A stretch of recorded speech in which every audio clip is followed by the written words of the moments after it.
অনেকদিন পর বাপের বাড়ি গিয়েছিলাম। ভেবেছিলাম যে অনেকদিন থাকবো, কিন্তু তা আর হলো না। কিছু কারণবশত আমার আর বাপের বাড়িতে থাকা হয় না। অনেকবারই যতবার যাই ততবারই এমনটাই হয়।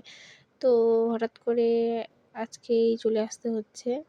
তো মানে এতটা খারাপ লাগতেছে বলার বাইরে। কিন্তু কি করব, শ্বশুরবাড়ি তো যেতেই হবে। বাবার বাড়িতে থাকলে হবে? তাই আরকি বাধ্য হয়ে যেতে হলো।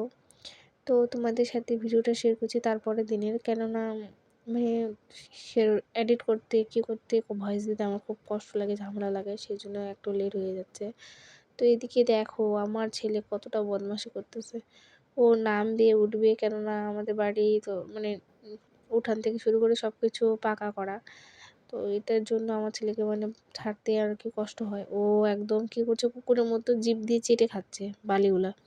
মানে এতটা বদমাশি করে, বদমাশি করার একটা লিমিট থাকে ভাই। এদেরকে দেখে মনে হয় আমরা যে কি কি খেয়েছি বলার বাইরে। ছাগলের গু পর্যন্ত খায়। মানে কি বলবো আর, বলার মতো কোনো ভাষা নেই, এমনটা করে আমার ছেলে।